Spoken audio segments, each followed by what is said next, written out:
Flames, you got playoff starter Cam Talbot plus 5 defensemen, including TJ Brodie, on the threshold of unrestricted free agency. And joining me now to assess Calgary's roster 1 week away from the draft and 10 days away from free agent frenzy, it's our director of scouting and former Calgary GM, Craig Button. Craig, here's how Calgary's roster looks right now. We've slotted the players, not exactly how they fit in with the Flames, but more so on a league-wide basis. So this is just a depth chart. We're not projecting lines or defensive pairings. Craig, what's the bottom line here for Calgary? Let's start in that with David Rittich. Some decent regular season numbers, but the fact that he didn't get a start in the playoffs indicate that he's a co-starter at best, what we would call a 1B goaltender on the blue line. Rasmus Andersson is their only right shot defenseman in the top 6. But it's a problem that Ottawa, Toronto, and Winnipeg are also facing.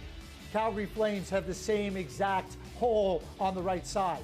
Up front, 5 first line or second line forwards, led by the heartbeat of this team, Matthew Tkachuk, who is the heir apparent to Mark Giordano as the next captain.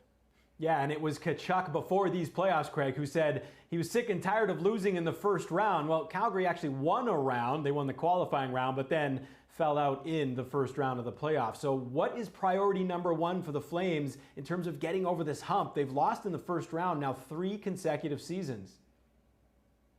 Well, it's right in the net, and it's been a revolving door of goaltenders since Mika Kiprasov retired. And there's options out there.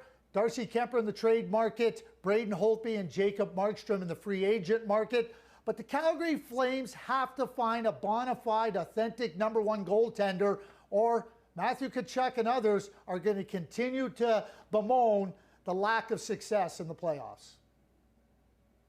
So if priority number 1 lies in the crease, what's priority number 2 for Brad Treliving? We're going to call it 1B, just like David Rittich's designation as a goaltender. And it's on the right side of that blue line. They have to support it. They have to get better, not in one area, but in multiple areas. There's options out there in the free agent market. Chris Tanev from the Vancouver Canucks. The big player, Alex Pietrangelo, if they could find him to fit, would be perfect. But you could also look at Zach Bogosian, the newly minted Stanley Cup champion, even Tyson Barrie, if you want to add an offensive flair to that right side. Incredibly important, though, they address it. Well, Treliving has never been shy to make major changes and perhaps more coming this offseason. On Wednesday, we will examine Calgary's Alberta rivals, the Edmonton Oilers.